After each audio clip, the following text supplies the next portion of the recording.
Are you struggling for consistency in your sim racing? Does your iRating look like a roller coaster? If so, we have good news for you. The way to get more consistent is to first understand what you're doing differently than the professionals. And VRS is the answer. With our competitive subscription, you will have the telemetry, setups, tutorials, and everything else you need to fully analyze your driving. Our data packs and the ability to compare your driving with the best in the world will show you exactly where to adjust your inputs, change your driving line, and shave seconds off of your lap times. And our powerful and precise Direct Force Pro wheelbase and precision pedals are being used by some of the world's best drivers. All these champions agree that VRS hardware is not just the best on the market, it's also priced well below the competition. So if you're looking to upgrade to direct drive and the best pedals in sim racing, VRS is your answer. If you want to get better, get faster,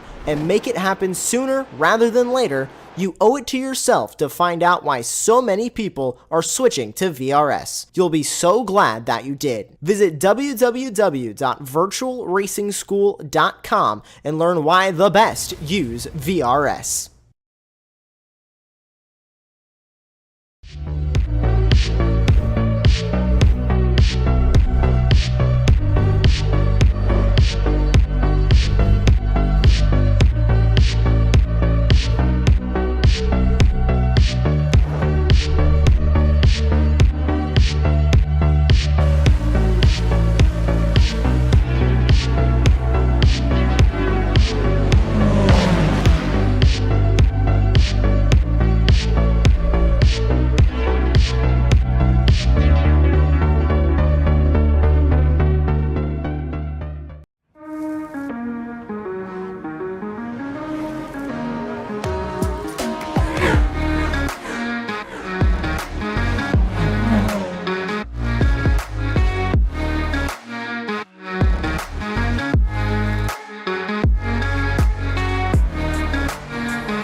Well, welcome everyone, and we're here for the third round of the ARL GT3 trophy. Season 12 takes us into Europe for the second time this season. My name is Adam Reed. I'll be alongside Ashley Denman, and in production is Aidan Howard. Welcome to the Hockenheim ring and a wonderful 16-turn circuit. Ashley, we have an amazing track ahead of us. We have 51 cars on the circuit. How are you feeling towards tonight? Excited. I think Hockenheim is criminally underrated, if you ask me. I think if it's on any calendar, no matter what league you're sort of taking part in, it already becomes a classic in my mind.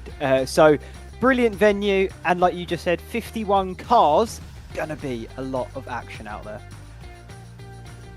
It is the track then, as we head around the Hockenheim ring, a circuit that has hosted Formula 1 before, up until 2019. We head in toward the Nord curve for the first time. A lot of runoff through there, the drivers will look to use as much as they possibly can before hitting the brakes, whereas before they go straight on into the forest where we once lost the late great Jim Clark all those years ago, who will hope to make him proud in this race in towards the Einfahrt Parabolica, their own version of 2, 3 and 4, before making the run down towards turn 5 and on towards turn number 6 at the hairpin. A really harsh braking point where we may see a couple of overtakes, but we also may see a little bit of chaos. You're going to have to beware of these moments. And into the very, very fast turn 7, completely flat in whatever car you are using here. And that is going to be quite the potential setup here before we head into the Mercedes-Benz arena of turn number 8. This is where we can see multiple overtaking opportunities. DTM had a little bit of an accident through here, so you're going to have to be a little bit careful. Heading in towards 9 and then in towards 10, you can use a little bit of the runoff here we'll head in towards turn number 11 of the Mobile 1 curve. A lot of gravel on that left-hand side. You're going to have to be pretty careful. You may find yourself going a little bit of rally crossing. Speaking of rally cross, there is the extra piece of circuit before you head past the grandstand of turn number 12, where Sebastian Vettel knows oh so unfortunately well for making the quick piff-paff chicane of 13 through 14. Quick left, quick right for the double apex of 15 and 16 of the Südkurve for making your way back onto the main straight here at the Hockenheim, and that is the incredible circuit that we have here. Of course, also over the weekend hosted the opening round of the GT Summer Series. You may have heard of the GT Winter Series when they've made the inaugural GT Summer Series, and here is where round 1 was hosted just last Sunday. What a place we are at as well. We're going to be having a quick look at the standing. Rebby Crow's at 140 points, plus 140 points. He leads at the top of the standings. Hayden Miller could make something up, but look how close the gaps are there all the way through. Still really close here, as there could be potentially some big points up for grabs here in this single race. Let's move on to our Pro-Ams as well. We're now seeing at the top of the standings, that is going to be Alex Rogers, been absolutely dominating, and it's done so well previously, especially in Portimao. Really put the pressure on those pro drivers. Marcus Fox also there, he's starting to have a little bit of a bridge gap to him by Alex Rogers, Silvestri and Pugnoli as well in there, Daniele Sialfi, and then the points just continue to get closer and closer. Hopefully we will get some drivers in there that are able to make some great points in here, and I think also seeing there's some Germans as well. They're going to hopefully make up some great places. And what about our amateurs as well?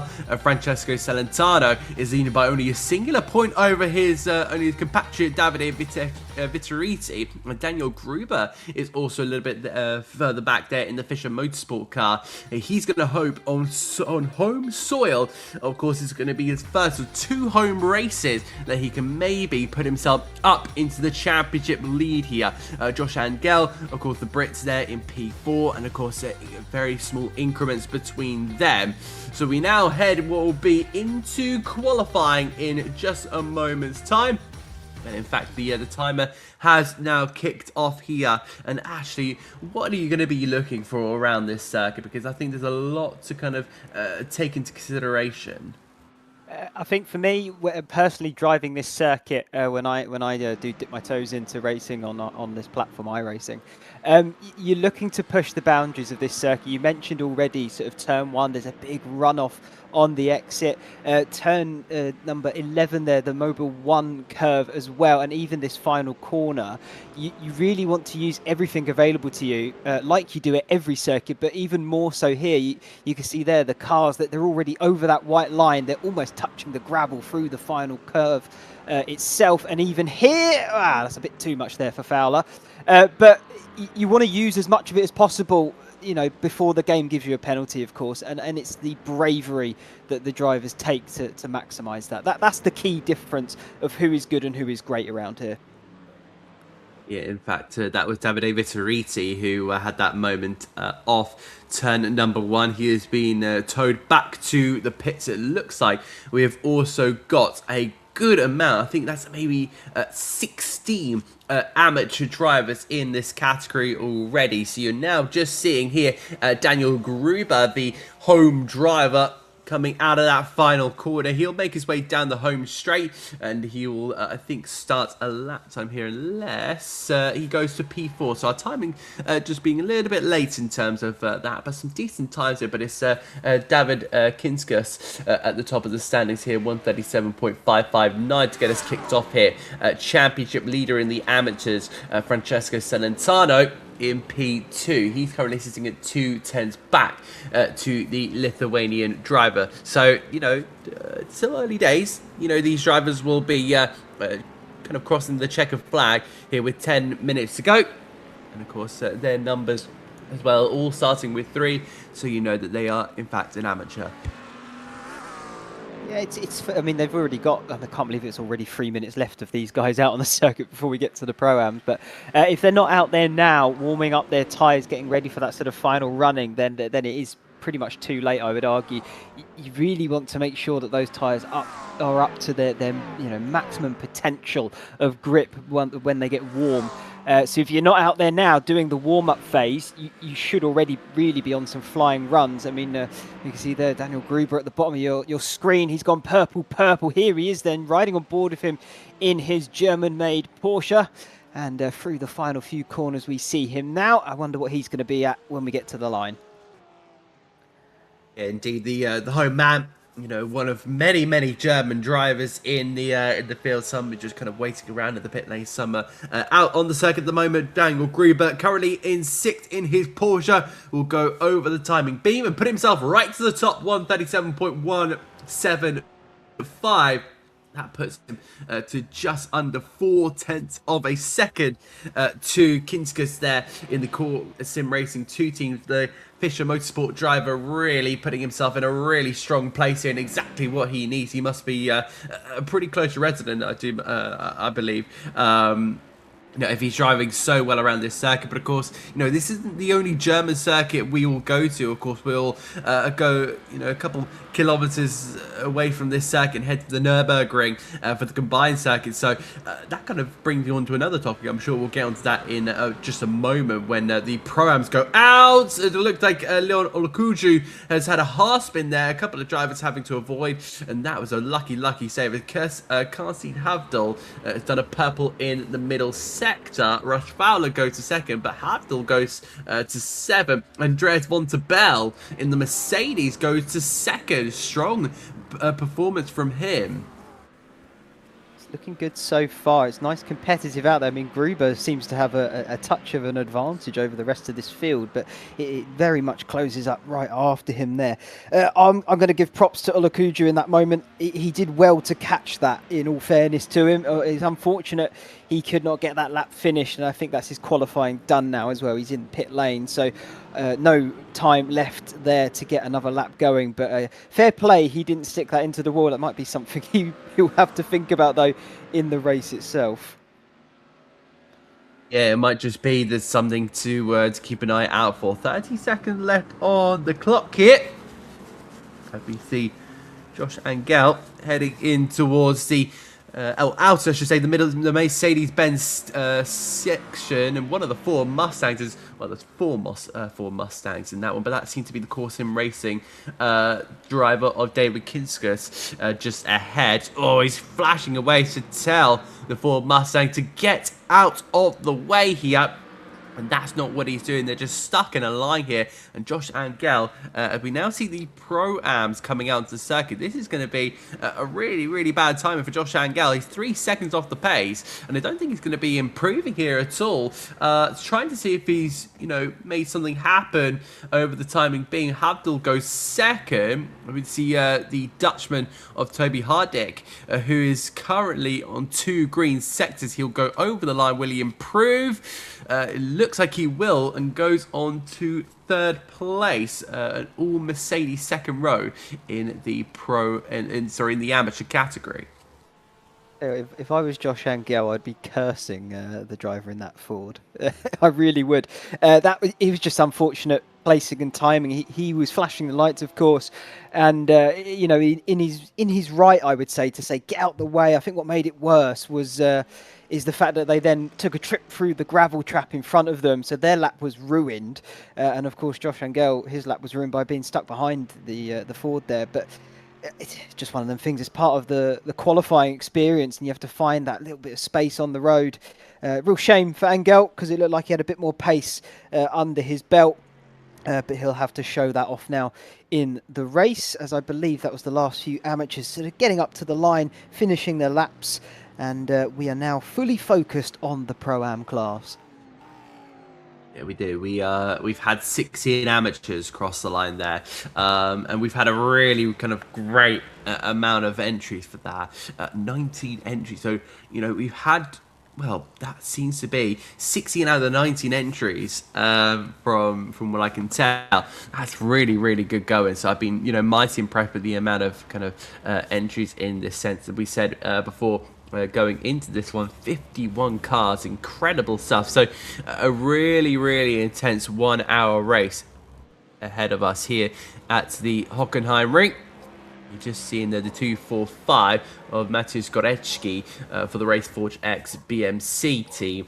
He's just heading out there. So I think we've got a lot of pro-ams about to hit some really, really good times. If I'm kind of looking around, I think Dominic Engel, who's coming in for the first time in his Mercedes, he might do some really good stuff there for the Core Sim Racing 2 team. I think Martino Pugnoli might be able to really get something going here. Marcus Fox, of course, the Austrian driver, once again for Core Sim Racing.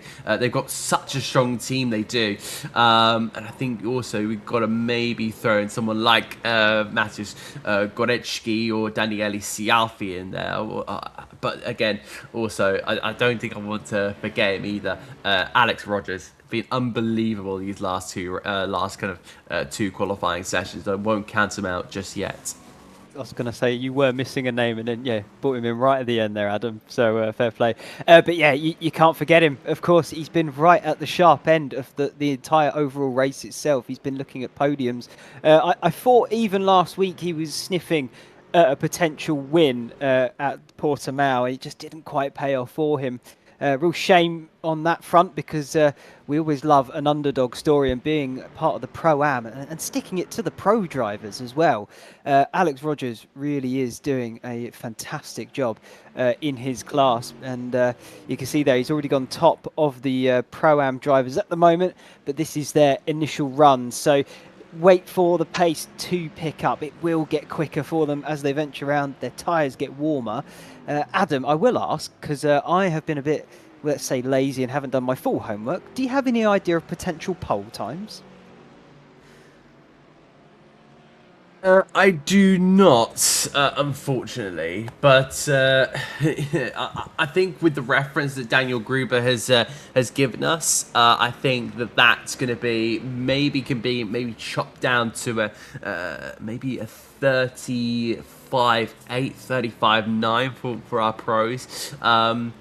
So I think it's all about if our pros can, be able to get on the scene quick enough and heat up their tires. Because remember, these tires are endurance tires. They take multiple laps to get up to temperature. So with a 10-minute window for everyone here, that's such a difficult ask. And this is what I was going to get onto. We've got the Nürburgring combined. That's the Nürburgring and the Nordschleife. So I don't exactly know how that is going to work. They're just going to kind of send everyone out at the same time, or are they just going to, do one lap? Or it's a little bit of a question that I have. I feel like they kind of have to send them all out at once, surely. And again, the circuit is so large. Maybe what you can do is sort of say, okay, chuck someone out 5 minutes later, next one goes out, as Alex Rogers there sets the fastest time now, is now on provisional pole, 1:37 dead. And like you say, Adam, maybe a few more attempts will be able to come off that time still.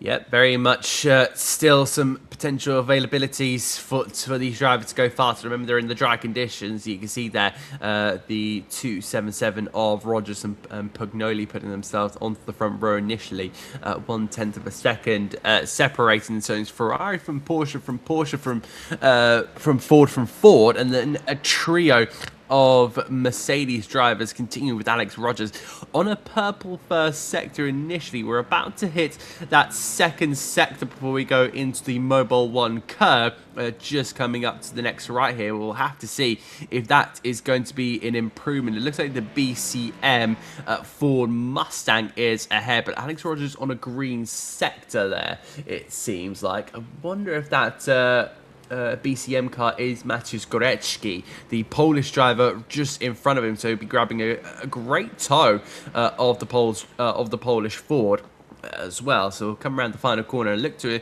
put himself into the 36s for the first time.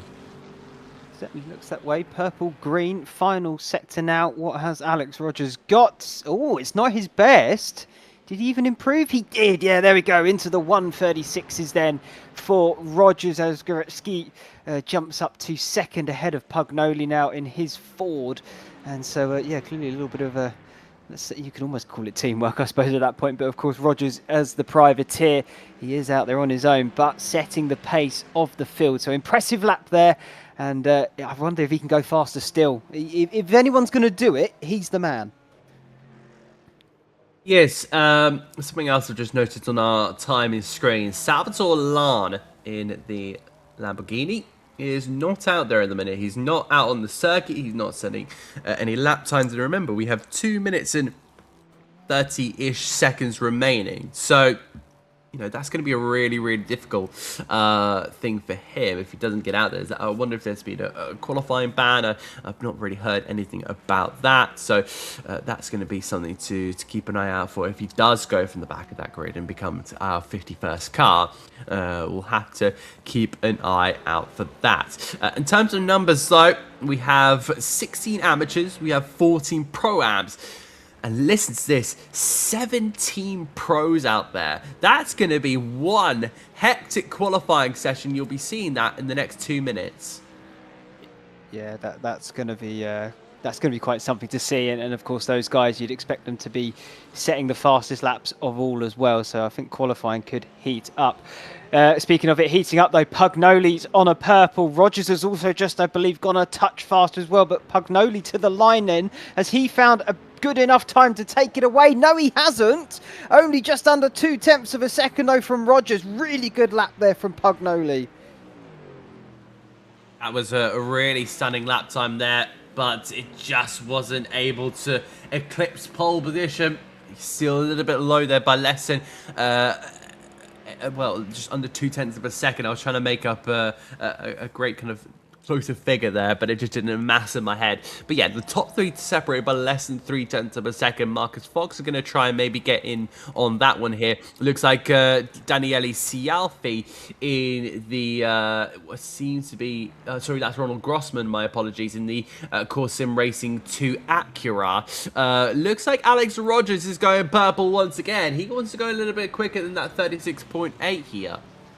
I wonder if this is him now, you know, putting it on the line to try and, you know, get in and amongst those pro drivers. We haven't seen them yet, so we don't know what pace they're going to be able to produce. I just hope this Merc doesn't quite hold him up, or maybe he's giving him a tow. That's a touch through the gravel, though. I'm unsure if that would have invalidated the time. Let's see if he backs off or not. It doesn't look like he is, so I think this is going to be another quick lap here from Rogers. He would have suffered a touch of a loss there through the gravel trap, but not a drastic amount.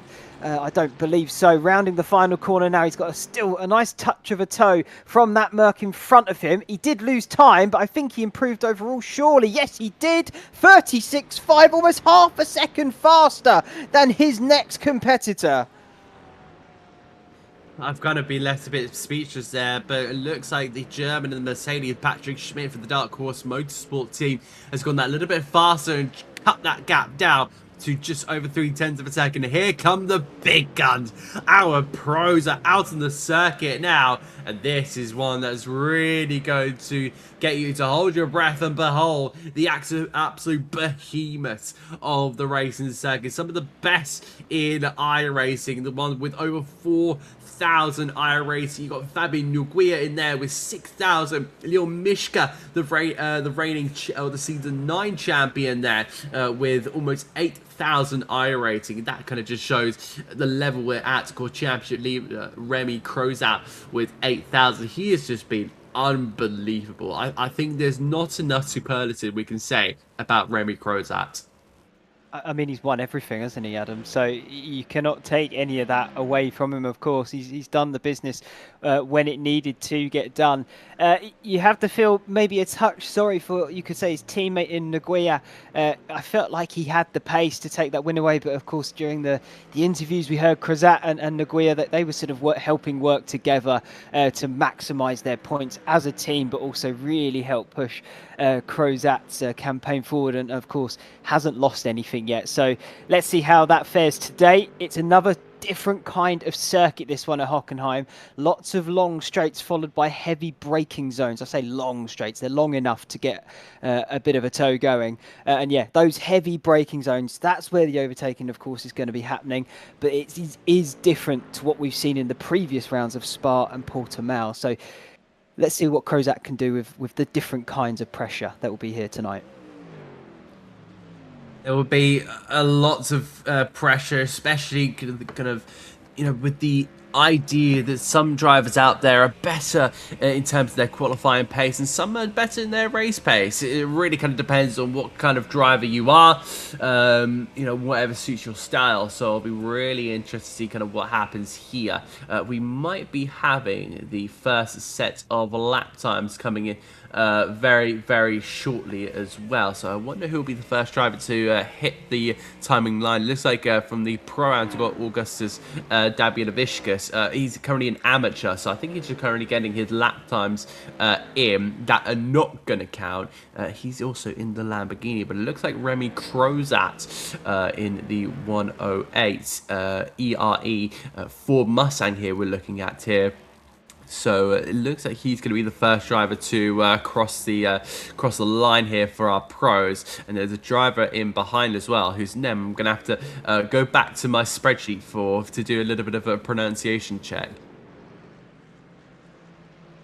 The one I'm interested here at the moment, Adam, none of the Hyperion cars are out on circuit in Camden Craft and Derek Heidberger, both the Americans there in this pro category, not on circuit. And to me, that team, but more Heidberg, I feel, he's got a little bit of a redemption story here to be halved this evening. And as the disappointment of Portimao, I hope he's forgotten about it. Be a goldfish, Derek. You can do this and make that comeback, which I'm sure and know you can do. But yeah, they're going to be, I think, someone interesting to watch. Can they repeat the success of qualifying that they had out last time, as more cars coming through for the first time? Miska already purple in the first sector, Adam. That's a really, really big time to put on the board in these early doors. But you're just seeing now one of the Mercedes. That is, in fact, Leon Miska. So we're going to be taking on tabs here with the Mercedes driver as he heads his way into all the right-hander before hard on the brake pedal. There you can see Noja tipping downwards, showing that the car is in fact on the brakes, heading through the Mercedes-Benz arena, trying to grab as much circuit that he possibly can without kind of going over the limit. That was very, very close, and I wonder if that would maybe kind of consider him to be over the limit. So we'll have to see how the time kind of comes in. But we've also got right in behind as well Denis Baraktarovic as well, the Bosnian who is going to who missed kind of Portimao, but he was there for Spa-Francorchamps, put in a solid result. But let's see if Miska can go and put himself right on top here in the early doors. Let's see what it is. Over the line, purple, green, green. How fast has Miska gone? When's it updating? It's invalidated, so maybe you were right there, Adam. Aidan there just confirming it. Invalidated the lap, so it was mighty quick, but it's not going to count. Feldman is actually the highest pro at the moment. Third position there, just 3 tenths off of Alex Rogers. I personally thought of that corner, exit of turn 10, I thought the sausage curb was sort of the marker of where the track limits end, and I thought he looked to be just about in it, but clearly not the case. So he'll have to reset and go again, but clearly has a lot of pace. So I'm sure we're going to see him up there at the sharp end of things very shortly indeed, as more laps still being set by many of these pro drivers, and we're still waiting to see their optimal times. Their tyres are still not in the optimal range yet. No, they are still they're still kind of working around to trying to see if they can potentially just put anything else on the board. Alex Rogers still at the top of the standings there, 136.5. Fabian Feldman at this moment in time just under 3.5 tenths of a second off Nogueira, also close in there. It looks like a couple of drivers still not out there. Camden Craft and Derek Heiberger in the Corvette, still in the pit lane. Salvatore Lan hasn't set a lap time either. Gabriel Schmidt is also on a lap time. Remy Crozat last lap time 138.0, so I don't think that was a lap that kind of counted either. Crozat now, just as I mentioned his name, goes second. You know, you say these things. I feel like it's not just you, Adam. It's all of us. We say these things. You put sort of doubts, I guess, in people's mind. Then the next second, bam, there he is, right at the top, sharp end of things. Mishka has also just put in his impressive lap time as well. He's now under a tenth shy of Alex Rogers, and he's just deciding to go faster still there in the first sector. That man, I feel like, is on an absolute mission at this point. His first few rounds have been what he would probably consider a bit disappointing, so he will be looking for some redemption here at his home circuit. So yeah, keep an eye on Leon Mishka. I can see big things from him tonight as Carl Winkler there goes up to third spot. Yeah, indeed. That it does seem that the top of the standings, especially when you look around the top 15, is very Ford top heavy. So there's just something about the kind of Ford Mustangs. I don't know if it's kind of the maybe the BOP that iRacing has given them, or if it's kind of something else along those lines. But everyone in those Ford Mustangs is just really, really well set up. I think kind of the lowest, you know, one of the lowest is Pedro Botello Moniz, down in 45th, but that's, you know, one. But it looks like that's going to be, that is Mishka, I believe, pulling over for about Fabian Fellman. We pick up with the 116 German driver, currently in P6. He's looking to put himself right in the contention for maybe second row, goes front row instead. So completely dashes what I said out of the way and goes right in there. But look at the time from first to third. That is incredible. Less than a tenth of a second, and our Pro-Am in the sole Ferrari still on top. There might be some magic on the cards here, ladies and gents. Do not put your eyes anywhere else other than on your screens right now. Yeah, I'll tell Alex Rogers, he's just gone from impressive to impressive, you could say. He really is doing something special out there. If he can take the pole here tonight, that's going to be a real big win for him. And at the moment, it's holding true, but they are nipping at his heels, aren't they? Adam Feldman, Miska, they're probably looking like the ones to upset him at the moment. As a bit further down, that little pack of Fords, you've mentioned it, and you can see it there on the timing tower. They are sort of dominant here at the top end of things, but they just can't seem to break that top three. So it'll be interesting as the lap count down and the time ticks away if they can upset that top three or not. Yeah, I think if you get the time, Ashley, do a little bit of homework. Go and watch Season 10 of GT3 Trophy. Go to Watkins Glen and just watch Alex Rogers. He does all right, but again, he was an amateur back in the day. But the improvements that he's made over the last couple of seasons have been nothing short of absolutely extraordinary. I kind of have this little feeling in the back of my head that he will get kicked off top spot. But the fact he's held it for this long has been unbelievable. Welcome into the fray, Hayden Miller as well. The Scotsman putting himself right up into third place for the Vulcan Motorsports team. Actor Phil Roy getting a little bit, kind of put himself in the middle of the road here. Well, the Andorran in the BMW going 11th here. We're starting to run out of time here, it seems. The pros, really getting their time on this racing circuit. But yeah, the checkered flag will be coming out in about a minute and a half's time. And still, we have a Pro-Am at the top of our standings here. Well, yeah, I'm just looking at it. They're not really setting massively quick sectors at the moment. I did just have a look over at my my live timing. The track temp has been slowly creeping up. I wonder if it has crept up just a touch too much now for them to even get into that mindset and that realm, I guess, of being able to knock Rogers off the top perch there. I think it's going to be a bit of a tall order to be able to do so. Some green sectors being set now. Hayden Miller, if he could put another final sector there together, that could be a potential challenge then for pole position. We're currently on board here with Martin Varga. Green first sector, middle sector, something to be desired. Let's see what he can do in that Ford through these final few corners now. Yeah, it looks like Remy Crozat's also just in front of him, so kind of expecting to put him At the forefront of the Ford Mustang, so he will head over the line. Doesn't go in front of the Ford Mustang. That's still on top there by Dennis Badek-Tadevich. Hayden Miller to the top of the standings as well. Just had a big old ring in my ear from our director to mention the exact same thing there. But that seemed to be the end of qualifying. I say that 15 seconds remaining left on the board there. Feldman goes to third. Anyone else improving on a lap time? Carl Winkler about to head over the timing beam. Then we should see a refresh from our drive, but no, it looks like everyone here is slowing down. Checkered flag. Hayden Miller is on pole here. He is maybe made up here for Spa-Francorchamps. I think he did all right there. I'm thinking more back to Portimao last week. He seemed to struggle at that circuit a touch. I wonder if it was the car choice of being in that Aston. Maybe it just wasn't quite suited to the circuit. But pole position here in that Aston is going to be something to remember for Hayden Miller. Brilliant lap there. He just pipped Alex Rogers to pole. And I tell you what, Rogers, he's still going to be on that front row. What a lap from him there.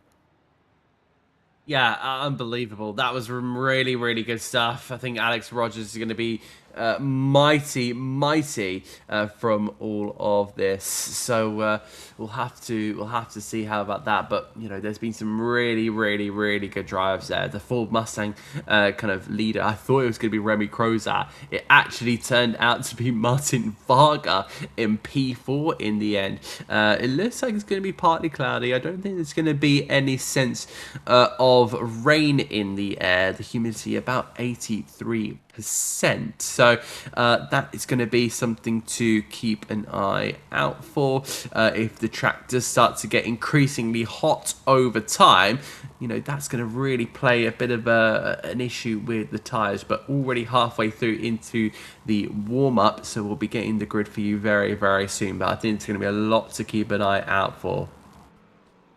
I mean, looking at the weather there, I'm not too sure the 19 degrees is 100%. I think that's air temp. It's not track temp. Track temp's actually 26 degrees, which is a bit higher than what you would optimally want if you're going for outright lap records. But, I mean, it's still cool enough that it shouldn't bother the drivers all that much as they venture around. But a lot of heavy braking zones, you are running a lot of temperature through that part of the car, so their tyres are definitely going to heat up to the point where it will play a bit of a factor, particularly I would say in the final third of this race. So let's see who can look after them the best as we venture forward, and it will really start to show when we do venture through that Mercedes Arena complex. That's where you want the maximum amount of grip, and late on in a race, if you get offline through there, it really can punish you, particularly through, I believe it's the Sachs curve, where we all know, as you mentioned earlier, Vettel had his off.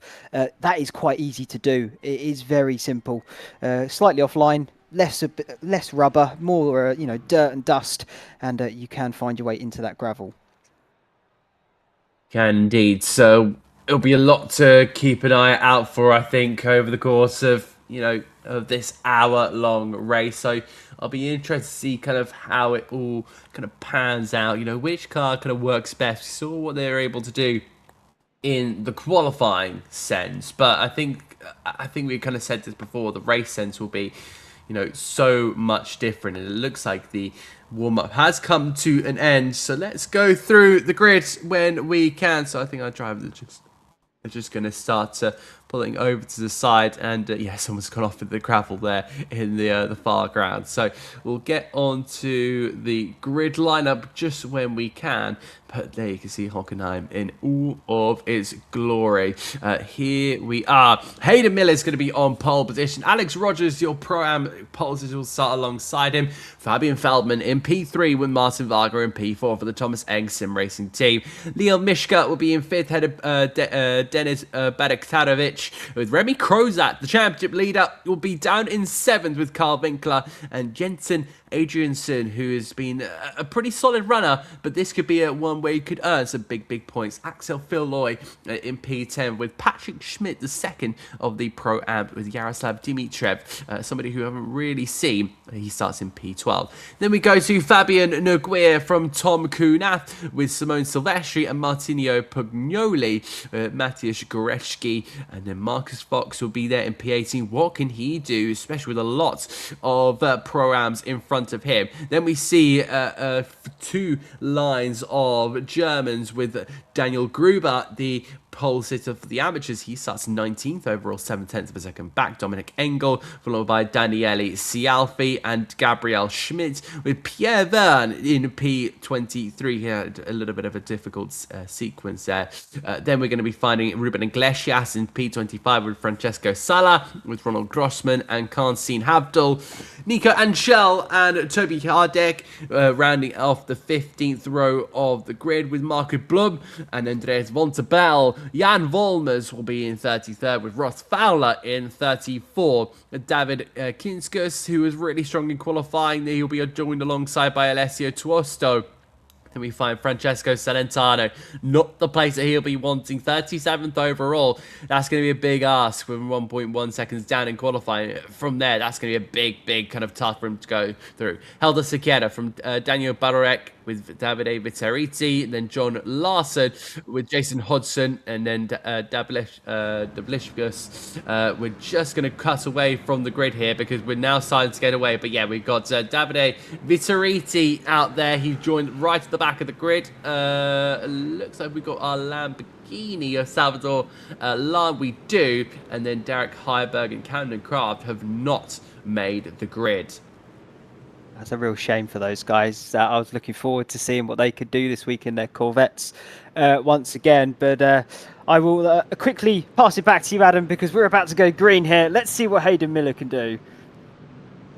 Yeah, well, the third round of the championship is about to get underway. We go green here in Hockenheim, and already you're seeing 4 abreast right on the very start. But it looks like it'll be Hayden Miller to lead us in towards turn number 1. But look at that, Alex Rogers already with a brilliant exit of the first corner. Will he be brave on the brakes? He absolutely will. And Alex Rogers puts that Ferrari in towards P number 1 here. But look at looking behind, looks like Martin Varga and Fabian Veldman will be batting away with Denis Badaktanovic as well, it seems. But the Ford Mustang will have a lot of ground down into towards the hairpin of turn number 6. Will he be able to go for the move here on the Ferrari? How much defensive work will Alex Rogers want to do? And they thought it's an early stage race. It's 45 seconds into an hour race. Best not to do anything down here. Let's have a look at the scenes down at the hair, because you're seeing 3 wide off the exit of turn 6, and carnage may have happened all the way behind. Yeah, I mean, brilliant getaway from these guys out front. Looks like they've already got a fairly decent gap going into the next section in the Mercedes arena. But behind them, there is nothing being left on the table here between these guys. Mishka there showing that for the door of the exit of that corner, making sure he cements that position. Nice move there from Mishka early on in this race. But yeah, everyone's still vying for position further back down the order. A little bit of a gap being spread out amongst some of them. But yeah, what a brilliant getaway from all these guys. I think you mentioned only one sort of potential off. Other than that, been very clean so far. Really lovely to see. Yeah, some really good stuff on that opening lap. We didn't see too much incidents. We currently have a little bit of a problem with our timing screen, but it does look like we've had an incident here for Pedro Botello Moniz, who's gone down the field a little bit. So he is now seemingly dropped out. He's in the pit lane, so too much damage for him. As we now see Hayden Miller, and that's kind of where you're seeing the problems here. I promise you he's not P10. He's currently in P2, but our timing screens are just having a couple of issues. I think we're just trying to rectify that. at this moment in time. So again, they'll head their way on toward the hairpin. Let's see if we can look a little bit further behind, because I think Jensen Andreasen are making a couple moves. I think also Remy Crozat has been making a couple of overtakes as well. So we're not quite able to bring you kind of changes in that either. So you kind of, we'll try and give you what we potentially can, but this is a huge battle. This is Badek Tadevich, Andreasen, Feldman and Crozat all involved in all of this. Yeah, it's brilliant to see this, particularly at the start of this race. Still no one giving each other any inches left there, shall we say, through the arena once again. I'm just going to bring it back to the YouTube chat, Adam. Real random topic, I know, but at the very start, of course, we saw Rogers right up there as that's Kunarf off the circuit. Oh, that's going to be tough for the German. And he just about rejoins it safely. Yeah, nicely done. Oh, we're going to get a replay, I think, of it as well. Let's see what happened to the Tom Kunarf then. Through turn 11, Mobile 1, that seems all okay. Is he going to get caught off guard? Oh, yeah, oh, no, okay, that was not his fault in the slightest. Yeah, that's going to be a little bit unfortunate there for Tom Kunarf. It looks like we are getting a couple of resets here in terms of the timer screen. But yeah, this is looking back a little bit earlier, down in toward the hairpin. And then we've had a switch there to Alex Rogers, it seems like. So I can assure you that he's not P2 at the moment. He still is leading the way. I want to kind of ask if he's if we are back to live action, because they seem to be quite line astern now. But yeah, great to see our Pro-Am still leading the way. There you see the timing screen is now in fact back up and running. So yeah, we've had her retirement there from Pedro Botello Moniz in the amateur in the Ford Mustang. But yeah, some really good stuff, and we'll probably go over a little bit more over the course of this race. Yeah, and hurrah, hurrah, the typing tower is back. Rejoice, everybody, it's all okay. For now, yeah, exactly. Our production manager, ever the optimist. No, it's brilliant. It's back, and we can now, of course, appreciate all the names down the side, so you can pick and follow your favourite driver along, see how they're doing, where they are, if they're making up positions, or potentially having a little bit of a moment dropping down the order. You'll have to wait and see. But lots of support out there for lots of different drivers and teams I'm seeing in the chat. There is some brilliant comments out there, particularly, as I wanted to mention, Alex Rogers. A lot of support going his way, I should say. And one of them, he's also a great looking chap as well, is one of the comments in there. So love that, Apex Gaming, sorry. Thank you, and I hope everyone's enjoying it so far. Indeed, down in towards the hairpin once again. We're now seeing Remy Crozat, who is still not feeling like himself tonight. Still in P8, P7 of all the pros. We now see in towards the hairpin. Pierre Verne just keeping ahead there on Martino Pugnoli, the Italian driver in the Porsche, the sole Porsche in the top 25. I think the next Porsche is currently down in 37th. So, you know, not many Porsches have been selected for the championship, and it just doesn't seem like it's a circuit that the Porsche does go well around. So that will be something to keep an eye out for. They had their way in towards the Mobile 1 curve. Still kind of in chasing of Pierre Verne, but we know how good Pierre Verne has been. It's been some, you know, half decent results from the Frenchman over the last couple of races. Back up to the sharp end here. This is going to get pretty strong. Yeah, this is getting feisty, I would say. This is the calm before the storm, I feel like, at the moment. Varga leading, Miska technically leading the way you could argue, but he's got that gap to Varga. So Varga is sort of the cork in the bottle at the moment, if you want to look at it in those terms. But I would say he has the pace thus far, and doing a tremendous job of it. This track is definitely a skill test, Adam, and I would say that leans that way in a form of defense. There is so many opportunities to overtake that your defensive driving is very much put to the test around here. May see a lunge into the hairpin, not on this occasion. So yeah, the drivers, that's where they're going to be tested the most tonight, and let's see who can rise up to the top of it. Yeah, I'll be interested to see how it all kind of, works out. There's going to be a little bit of fuel saving in this race, especially if you're a fuel-hungry car like the Ford or Mustang or the BMW. That's going to be something to really kind of keep an eye out for. You see all these, all booming cars, and I think now that's going to be Badek Tadovic trying to get on the inside there of Varga. The Thomas Enger machine gets pulled out, and I thought they were going to have a little bit of a bump and run there, much like, very much like the, oh my god, there's a Turkish driver on my mind. If you can point it out to me, that would be absolutely brilliant. But again, looks like Jensen Andreasen in the Mercedes starting to get a little bit involved. So I'll be interested to see how that one is going to turn out. And yeah, I thought we were going to be seeing a little bit of an Icon Guven on Marco Wittmann type of move there. Think back to the 2025 DTM finale. Your memory far greater than mine, I could tell you that. I had no clue where you were going, but I'm glad you got there. It was a journey for all of us, Adam. Either way, though, the racing on circuit still happening, and it is definitely heating up here, particularly this battle from 4th. I want to say it goes all the way down to about 10th position. There's 6-7 cars there, all vying for spots. As having a little look, I believe that was Fellman. I think he's actually gone for it. Yes, he has done. Down the inside of Adrianusson. And lovely little move to be done. Merc on Merc. It's not quite done and dusted yet, though. Fellman will have this inside line. And now into the Mercedes-Benz Arena. Advantage to Adriansson's. And Fellman not going to be able to cement that move. And here comes Remy Crozat.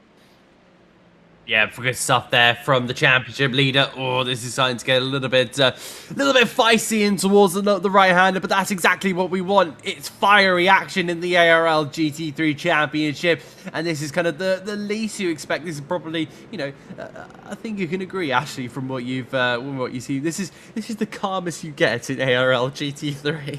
Certainly is, yeah. I couldn't agree more. But you got to love it whatever way you look at it, because this is the kind of racing we, of course, always want to come and see. It is. It really gives me flashes of, GT World Challenge. I think that's kind of what this championship is kind of built on, because, you get, it's an all GT3 championship with, 3 different classes. This one being Pro, Pro-Am, and Am, much like GT World Challenge, where you get kind of the Pros, the Gold, Silver, and the Bronzes. So, and it's a championship that I absolutely adore, just because of the competitive nature. You get some fantastic, drivers. It's receiving so much attention ever since 2022, which is what I love about this, and exactly what we're getting. 51 cars we're seeing in this championship, and that's exactly what we want. I want to be coming into this championship hearing that we've got 45 cars, 48 cars, 51 cars, 55 cars, heck, if we can 60 around some like bigger circuits or something like that. I think that would just be absolutely crazy. I think for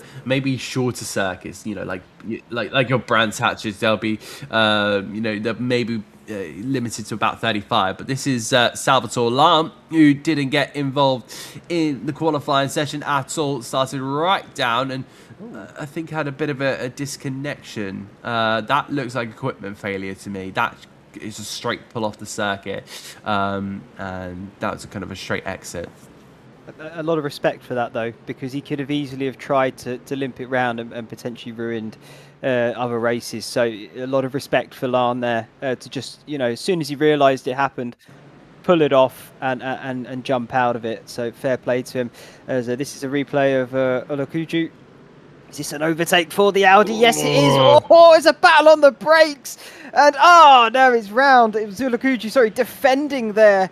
And, oh, God, that is an awful spot to be in. Oh, no, he's trying. No. More contact. You're safe now. Go on, off you go. Oh, what a mess. What a mess. Face the right way. There you go. He's all right. He'll carry on.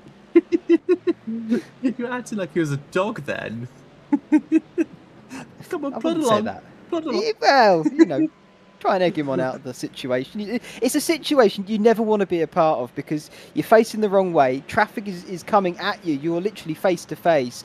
And the thing you just want to do is, I want to get out of the way. And it's just instinctive to try and turn off the circuit. And sometimes it's the worst thing to do because, like we saw, a little bit of contact. But I think he did okay. We'll have to see how that all kind of works out then.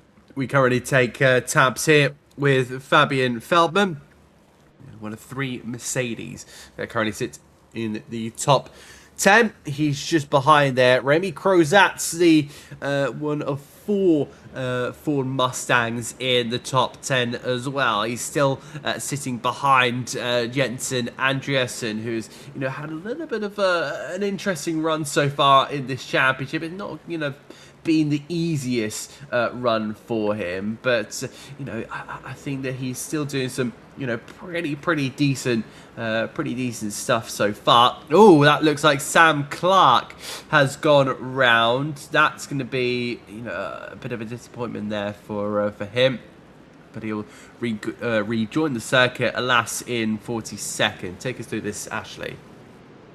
Trying to work out what exactly has happened here to Sam Clark. There he is, though, through Mobile 1 curve. Has he just taken too much he took no gravel at all. Car got unsettled on the exit curve there. That is something you don't see very often. Hold the brakes. There you go. Ooh, I thought we were about to have a moment there. But, yeah, that's not something you see very often, the car getting unsettled on that curb like that. Because it's quite a flat one through that corner. The idea really is you're meant to kind of, I guess, abuse it. You want to use every single inch of it and then the green AstroTurf on the other side. So not very often you see a move like that happen. No, it isn't. We currently take cameras with Ruben Iglesias.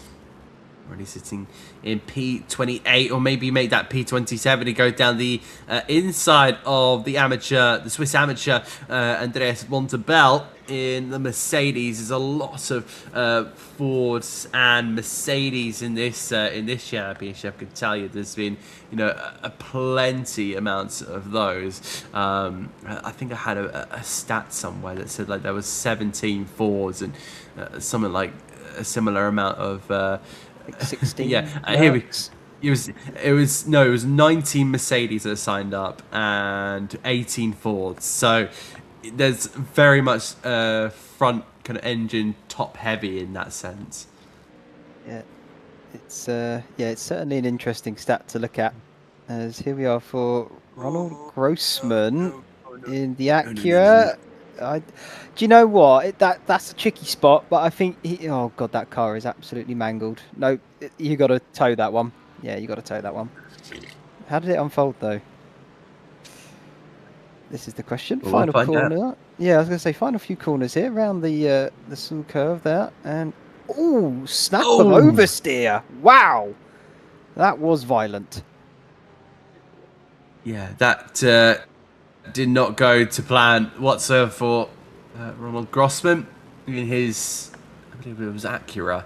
Yes, it was. So, that now sees him out of the running. A difficult day there for the German on home soil, but he'll get a second take, which not a lot of drivers get on this in this championship. They usually maybe get one round if they're lucky, and then that's it. But of course, for someone like maybe a Yaroslav Dimitrov from Ukraine or like a Danis Badaktadovich, that doesn't really happen. Hayden Miller, we have one Scottish circuit, that being Knockhill, and I don't think it's right to put 50 GT3s around Knockhill. I don't know about you, but that seems a little bit troublesome in that sense. Looks like something's going on there with Yaroslav Dimitrov. I think he's still there in the top 10.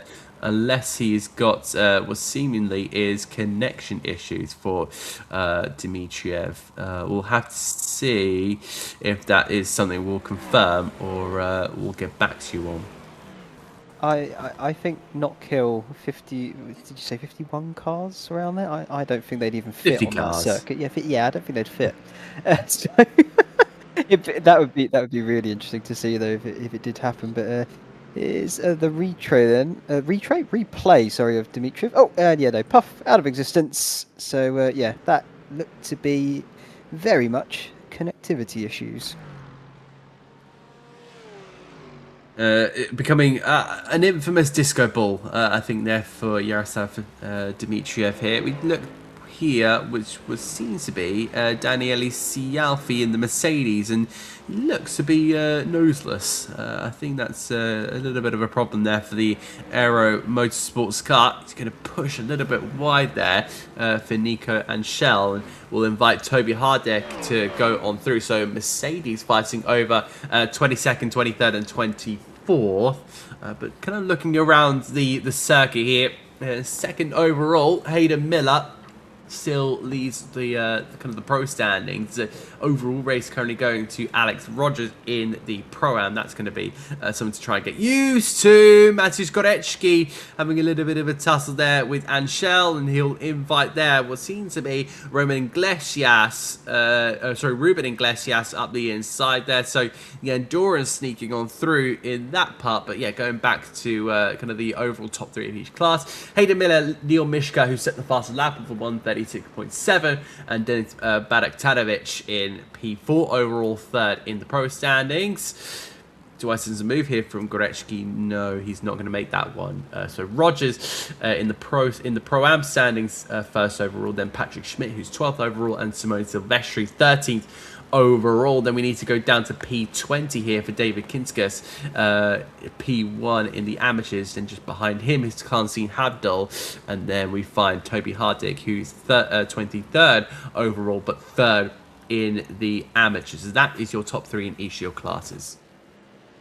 Interesting. This circuit, this Hockenheim circuit, it's thrown up what you would consider the sort of trend. But we're going to have to cut away for that, because here currently we have Hayden Miller has been tracked down by Leon Mishka and is now very much under threat here as we are about to venture on to lap 13. So that gap that he had opened up as gets a little bit squirrely out of the final corner. That's not going to help his speed into turn number 1. But now we finally got a battle on our hands here, Adam. Let's see how this one unfolds. Mercedes down in towards turn number 2 of Leon Mishka, and it looks like Alex Rogers has really been able to really spread his wings here and drift off a second and a half in front of Hayden Miller. Now Hayden Miller will be looking behind him because there is a very, very angry German driver about to go up his inside here in towards turn number 6. He's in the middle of the curve, or the middle of the straight, or block off that entry into the corner. Words didn't want to come out of my mouth then, but he'll make his way up into second. So it's Ferrari from Mercedes, from Aston, from Ford. That is a really solid top 4 for you. Why would Miller not defend that position? I'm struggling to work out at the moment. The only thing that comes to the top of my mind is he's lost the toe from Alex Rogers in front. He's got a healthy gap of 2 seconds now, so he's not going to be helping anyone behind him with the toe effect, which is good news for him, because he can then work on his fuel strategy, and the guys behind have to do the same. But I'm really surprised, no defensive move from Hayden Miller into the hairpin. So maybe he wants Mishka to go in front, so then he can use him as a bit of a fuel saving strategy. That's Mishka's wide. Mishka's wide. This could open the door for Miller once again. Let's see how close he can get. It's still half a second though. I really thought he was going to be on top of him, bearing down, but not so. Yeah, we'll have to see how that all kind of pans out as well.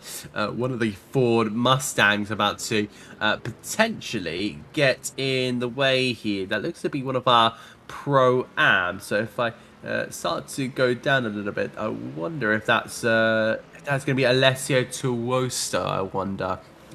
Ford Mustang, 46th, and there he is, right in the front of your picture. He's already been overtaken there by Alex Rogers, so that's something to kind of put down as a note for you. But there's been some really close battling. But yeah, going back to what you're saying, I don't think that Miller kind of defended because he's thinking about the long game. You know, if you start battling away with Mishka, you're going to be losing tons and tons of time. Then you're going to be going through your pit stops with about 5 to 6 seconds between you. And then you're going to be thinking, well, what's the point anymore? There's no way we can win, so we're just kind of battling for second and 30. They're thinking about the long game. That's why they are some pro driver. We look a little bit further down the field. We see Patrick Schmidt in the runner-up spot of the pro-abs here. He's battling away with Simone Silvestri. So it's once again the classic battle here, Mercedes versus Ford. Absolutely, I wouldn't really have it any other way, to be honest. It's one of those things that goes down for the ages, I would say, and particularly it seems this iteration of the GT3s for iRacing, these two cars do seem to be some of the most competitive GT3s, I would argue, of the field. Of course, Rogers and Miller definitely bucking the trend there. Another one to mention though is Philoy. They're in 9th position. He's in a BMW, so another German piece of machinery. Doing well at a German circuit, shock horror, but doing well nonetheless. So Axel Verlooy here we go, 9th position. He's in a little pack, but definitely bucking the trend there in terms of car manufacture. So really impressive stuff from him here this evening, and I think we haven't seen a lot from him so far this season, so let's hope maybe we can see a bit more from him. If he can maybe make a move or two, as he currently controls, I should say, the ACA Esports BMW. You know, he's joined by Ruben Iglesias and Helder Sequeira in that respect. So it looks like points are going to be scored now in the modern update to this championship by all of your cars. So it looks like you can have it could be scored. Well, it used to be by 2 cars. Now, seemingly, it's all cars. Ruben Iglesias, black flag, it seems like. So I wonder if he's gone over his allotted kind of track limit penalty here. That is going to be a real disappointment there for the BMW driver.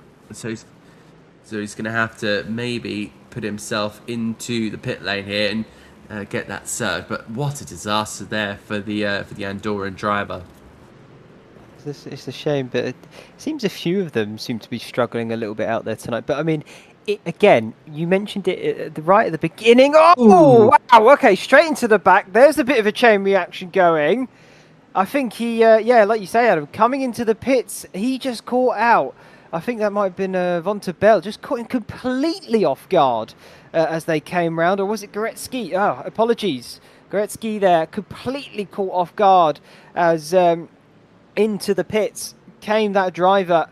And, yeah, bash into the back. Bit of a chain reaction effect. I think Vontabell got away with it then in the end, because that is the Merc behind. But he's going to have damage to that car now. It's going to be... let's see if it affects his performance or not. That's going to be the key here.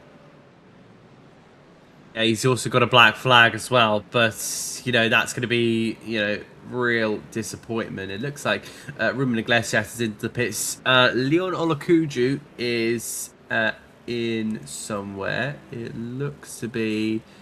not sure what that's all about. Augustus Dabilavishkas, the Lamborghini, I think the second Lamborghini driver, looks to be out of this race as well. So some more woes. So kind of just as it kind of got a little bit quiet on the racetrack, it all started to just kick off once again. It looks like at the moment there's some really quick lap times being completed all throughout. Again, it looks like Hayden Miller, the only one lapping in the 37s last time around, within the top 5 as well. So that's really unfortunate. But if you want to know who the biggest gainers are, you know, Jan Volmers down there in 19th, plus 14 for him. You've also been followed by David Kinskas, who's up 15. But probably the biggest gainer I can tell you about is plus 20 or plus 21 now, Josh Angel for the Cronus GG team. That's going to be hugely interesting. It's up to 27. Will he be able to maybe get an amateur podium out of this? You know, I can't see a reason why he can't. It's going to come down to the fuel strategy and the pit stop. I think that's where that's going to be potentially won or lost, as this is a battle here for Nguia, and I believe it is Silvestri there, the other Ford car, currently raging war, and Nguia heading out on top, I believe, on this occasion. Sorry, no, he's just been passed. What am I talking about? Schmitz has just made the move on him. I do apologise, people. Yeah, no, Nguia's just been passed by Schmitz, so he's going to definitely try and look to get that back probably quicker and get it done sooner rather than later, but he'll have to recoup a bit here. Yeah, he might have to, you know, take that into his stride. See if he could potentially maybe make something happen. Fabian Nguia just slightly struggling tonight here in Hockenheim. I don't know if that's an ERE thing or if that's, you know, something else, but that's not kind of where you would like to see some of the French drivers. You know, they're currently sitting in 7th and 11th when, you know, last time they were looking out the front 2 places, both races around the Algarve circuit. We now look back to Hodgson, who's down there in 37th, right behind Breno Franco, the only Brazilian on the grid for the Gear 1 team, and he has jumped into the pit lane here. So that's going to be kind of the chain reaction in the pit stops that we are going to be seeing. And it looks like Alex Rogers is on another fast lap of the race, 136.688. That is 3,000th faster than what Leo Mishka did last time around. So he's still pulling out and actually managed to bridge a 2-second gap now. I think what's impressive for me is that that's almost what they were doing in qualifying. You know, they're not quite there, but they're pretty close to it. Track temps up even higher from when they were out for qualifying, and obviously their tyres would have been a lot more worn down at this point as well. So the fact that they're able to do that in a race trim is really impressive from these guys. And again, props to Alex Rogers, Pro-Am driver, leading the race, got a nice buffer back to Leon Mishka. Pressure's there, it's only halfway done. You've got to reach it all the way to the end and see that checkered flag, but at this point of the race, it's looking promising for him. Really impressive. So the battles continue through. Francesco Celentano, championship leader in the amateurs, not having the best of times here in Hockenheim. So it just seemed like championship leaders at the moment are just not having a good time, you know, whatsoever. Remy Crozat, of course, looks like a couple of drivers now pitting here. That's going to be something to really keep an eye out for. But yeah, Francesco Celentano, 28th overall, you know, really seemingly struggling. He's probably going to be slightly disappointed in himself as well. But you'll have to try and push on. What about Alex? Well, Alex Rogers is the only one that's had kind of been a championship leader of their class and been able to absolutely romp themselves into a fantastic place. As Remy Crozat, the winner of the last kind of 3 races, kind of settles down in P7. That seems to be. Denis Badaktanovic goes and does a personal best as well as it continues with the pit stops. Who's going to be making the next check piece maneuver?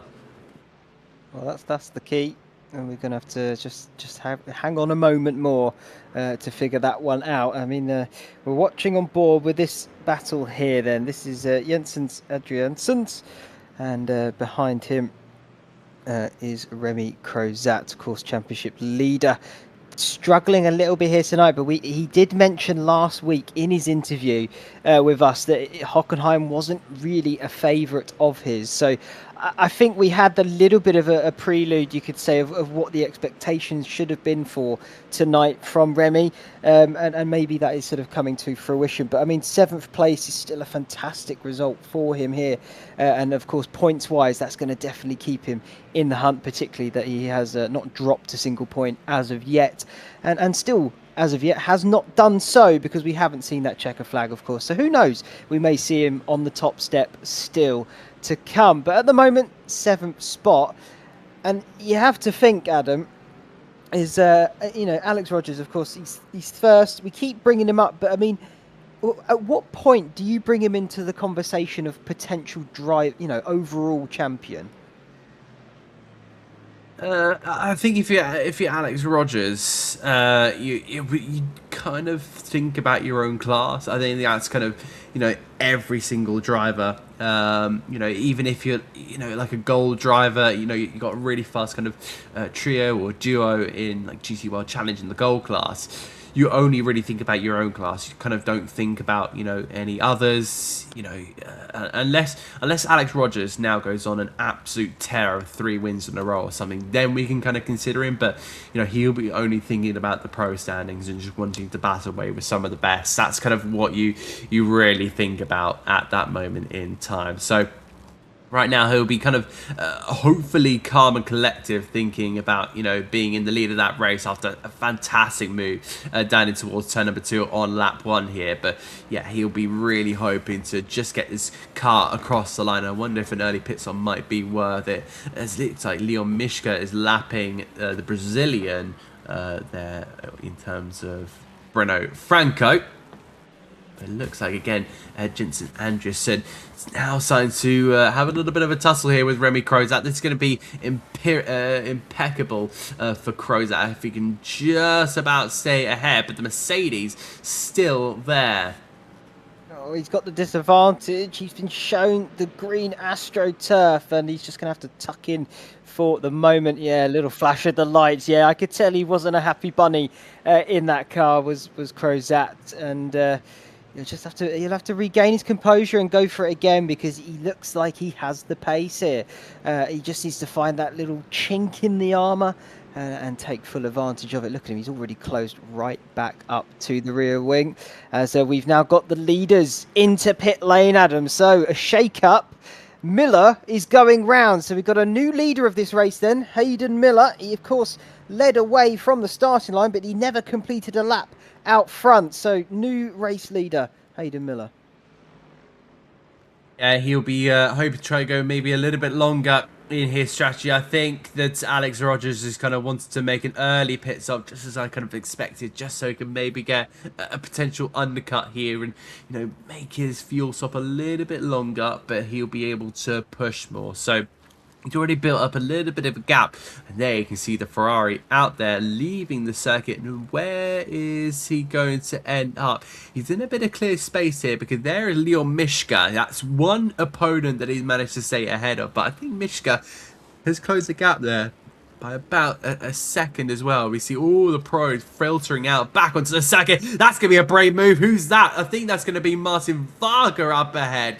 That was a pretty brave kind of attempt there on Andreasen. Let's actually stay with this car. I wonder if he's going to be able to maybe get an exit here. And look at Remy Crozat there in the background as he looked to maybe push on just that little bit. Will he be able to make a move here, the Ford Mustang? But the Mercedes goes defensive. Big move by Remy Crozat. Is he going to be able to make it there on the Thomas Enger Racing car off the exit? Who's going to get the exit? Looks like also Varga's box in here, so Crozat may be able to get 1 and 2 cars. The Mercedes on that outside line, but it just hasn't quite got the acceleration. But who'll be later on the brakes? Oh, that was almost a touch there between Varga and Crozat. Crozat up to 10th. I thought he was going to chop the nose off there of Varga. That was so touch and go into the apex of 8, and yeah, clearly managed the gap to perfection and just found his way into it. So really nice stuff there from Crozat. I think by the time the rest of the pit stops come around, I think he has gained the net position there, as there is Hayden Miller in pit lane, and there goes Rogers around. Miska will of course not be too far behind, should see him in shot. There he is. Where's Hayden Miller come out in all of that? That is the big question.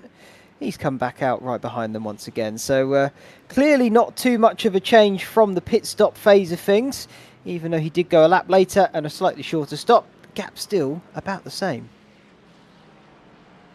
Indeed it is. So we have just maybe over 23 minutes left in this race. There's still a couple of drivers left to pit, Martino Pugnoli being the most obvious one.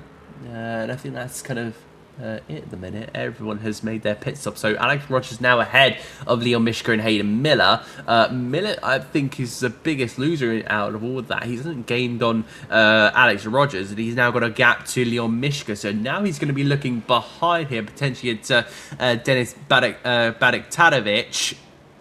What about this kind of tussle here with Feldman, Andreessen, Krozat, Varga, Filoy who wants to get involved here as well. Carl Winkler as well. So there's going to be some real tough ones in this one. I think also Fabian Nogueira, if he has some sort of pace in his back pocket he might want to use, could he also find a potential overtake on this one. But yeah, it looks like Krozat will have gained absolutely nothing once Martino Pugnoli comes into the pit lane, and Fabian Nogueira maybe up too, but yeah, not too sure until Martino Pugnoli pits, in which on cue he does. Yep, into the pits, so he'll drop down the order, everyone promoted back to where they were.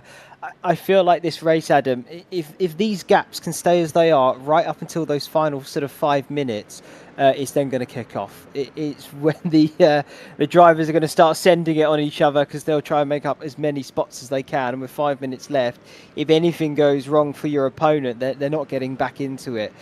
So that's when the risks will, I think, start to be taken. Krozat is looking incredibly close though here to the back of Andreessen. I just don't know if he's going to go for it or not. We'll have to see here. If you're Remy Krozat, you're going to be wanting to do so, but without any risk. But he's going to potentially go for it, but backs out of it, because Andreessen was definitely aware of what Krozat wanted to do. He was kind of wise to the move. But does Krozat try something else there? The Ford Mustang must be just lacking that little bit of pace there for ERE, and it just doesn't seem to be matching it here. But he's up the inside, bash between the two cars there. Does Krozat maybe back out of it because he thinks, well, there's a little bit of a rough move on me? But he's now having to be faced here, and now in towards the Mobile 1 curve. He's getting pushed there by the Merc, and I think Varga is going to be wanting part of this as well. Krozat getting all forms of frustrated here. If he's not careful, he's going to be finding himself going down the order. I think I want to ask you here, Ashley, if you're Remy Krozat, do you just hold firm and just pick up the points? You know, there is kind of a couple of points ahead of you, but, you know, if you, with the way you're going, if you go a little bit too far, you may find yourself either spinning or hitting them, getting yourself a penalty, or going maybe a couple of more places backwards.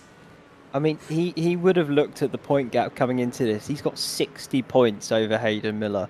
Miller is, of course, in third at the moment. The only other rivals that he could probably consider at this point would be Fabian Feldman. He's only 2 spots ahead currently. So Tom Knauf, he's further down the order. Nogueira further down the order. Oh, and there's cars round as well. Who was that off into the grass? It's Varga. Martin Varga off and down and out. Big moment there for Martin Varga. And I don't think Tomasenko will be happy about that. Of course, he's had his fair share of time in Formula 1. But yeah, that's going to be hugely unfortunate. Oh, I thought that was going to be a potential contact there between, I believe, the ACA of Axel Filoy and Carl Winkler. That could have been all sorts of horrid moment. But that's going to be some pretty tough moments, but there's some hard battling going on. That's going to be Leon Olakuju as well to keep an eye out for. He's going to be a lapped car in all of this, and I think Remy Krozat will want to maybe take advantage of this as well.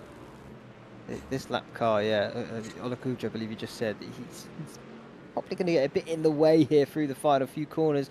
Maybe this is something that Krozat could use to his advantage, though, if Andreessen can't really get the power down out of a certain corner, and never mind, he's gone way off onto the grass. Got it all wrong at the exit there. Through goes Crozat, 6th place. Thank you very much, he's saying. It could have been, oh dear, that could have been all sorts of worrying here. But we'll look back here to Martin Varga. He heads out of turn 3 and 4. Wonder if we got a little bit distracted there with the Ford Mustang. We covered them before. Alessio Tuoso, he's been kind of in the way here of some of the leaders, but I wonder if he kind of proved to be a distraction for Varga, and that was part of the reason why he went round. Looks like Olukuju. Oh, contact! Whoa, that could have been worse off, but oh, there's more cars. What is going on here? The Mercedes there of Andreasen trying to push on through. Maybe a little bit frustrated after kind of Crozat managing to get through here, but you know, not the thing you want to be doing to backmark a car. So definitely some drivers a little bit more fired up than others. It just looked like Olukuju wasn't expecting Crozat to be there on the turn of the hairpin. He did well to avoid it, but yeah, almost caused an incident, as this is going to be Toby Hardick. And what has gone on here for the Dutchman down into the hairpin late on the brakes? It's going to be a move down the inside, touch of door paint, too much door paint, and oh dear, round they go, and on they go again. That's just that's a hard one, that, because he is there, he's alongside. I think at that point he considered demand a bit of racing room, but clearly the McLaren just felt the door needed to be firmly shut. Yeah, still some tough battles going on the race circuit here. You know, look back to Fabio Nogueira, who's managed to make a couple of places up due to other drivers maybe having other issues like Axel Falloy and Martin Varga. You know, not the most ideal situation for them, but it's on the back here of Karl Winkler, the Course Sim Racing 1 driver, the German up against the Frenchman, who will be the battle winner out of this one. Looking up down the inside, it looks like Nogueira trying to get in the mirrors. He seems like Winkler is, you know, aware of the move, and good overtake there from Nogueira, but they're going to go rubbing side by side down in towards turn number 7. It's going to be a flat right kink for both of them. They're going to stick side by side, but I think with the inside line, it's going to stay in the way of Karl Winkler. Good mover. Yeah, it's nice that, and I think that's what Hockenheim, this circuit, if we're going to praise the circuit a little bit as well, it does really well. The move's on at the hairpin, he's side by side on exit, and that battle continues through 7 into 8, 9, 10 as well.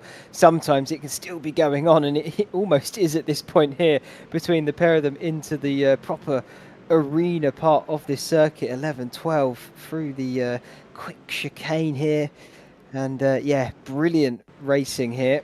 Another replay here. This is Varga once again. That's Olukuju there in his Audi through the kink of 7. What's going to be happening here under braking? That Audi going nowhere. Round goes Varga. More woes for the Hungarian driver, and I think that's going to be him calling it a day. No points for the driver from the Thomas Enger Sim Racing team. He's going to have to go again at the Nürburgring. And how is that going to all kind of fare out? I think I'm going to have to give our very own Sam Fitzpatrick a little bit of a call up after, you know, hearing what could potentially be going down in terms of qualifying ahead of the Nürburgring combined, because that's seemingly going to be something to really keep an eye out for. Meanwhile, Fabio Nogueira still battling away here with Karl Winkler. The Nürburgring as well, it's not a circuit you want to try and make a comeback at either, if I'm being completely honest. That is very much a different circuit to be talking about, of course, because of the way it is. But yeah, not a circuit you want to try and make a comeback at. That I can definitely tell you about. But we're still focused here at Hockenheim, another part of Germany. Of course, the country full of rich racing history up and down it. And this is the battle going on here between the two amateur drivers. This is right at the sharp end of this category. Second and third being up for grabs here for Hovdal and Von ter Bell. Currently, Hovdal doing his best to keep Von ter Bell at bay. Indeed they are. So we're just seeing once again Montabell trying to potentially get past one of the back markers again. I believe that is, well, for the third time, Alessio Tuoso. I was trying to get a number in there as well, see if I could potentially. Oh no, it might be Havdal. Actually, let me just double check on. It is. Excuse me. It is Havdal, in fact. So, so big kind of battles between those guys, and he's also got Anchel ahead here. So, you know, a couple of intermediate battles going on here and there. Let's have a run through kind of the top 3 in each class. So, in the pro class, it is Mishka from Miller from Barak Tadovic, second, third, fourth overall. Alex Rogers is your overall and pro-am winner at this moment in time. Well, he's not officially the winner. He's still P1. Let's make it provisional. Patrick Schmidt, P10 overall, second in the Pro-Am class. And he's got a couple of cars between him and Marcus Fox, who's managed to make it up to P3 in the Pro-Am. So really, really solid stuff from the Austrian. He currently leads 0.3 of a second over Simone Silvestri. So 2 Ford Mustangs going at that. So that one might be one to keep an eye out for. We currently look at Andredsen and Krozat once again. The amateurs currently being led here by David Kinskas, who's gone up 17 places since his race starts. 18th overall for him. Then he's got a car in between him. Then we've got Kansi Havdal and then Andreas Montabell, second and third in the amateurs. So that battle we were just seeing a couple of moments ago was in fact the battle for second and third in the amateurs. And here it is right now on your screens. Yep, still raging on there then. I think Fox and Silvestri also, they were close on circuit still at that point, so that's another one to keep an eye on for that final podium spot for the Pro-Am class. But yes, Havdal, I feel like he's been a bit of a, you could say a dark horse in this category at the moment, because we haven't seen him too much in the opening rounds, but here at Hockenheim, he seems to have sort of shown himself a little bit more in that spotlight, as this is the battle for sixth place. Krozat, he was looking a bit desperate for last lap, but I think now he's got a bit of a run here then on Andreasen. He's got that outside line though going into the arena. Can he try and get a bit of an up and under going? I don't think it's going to be there, or is he just about... just tipped it under.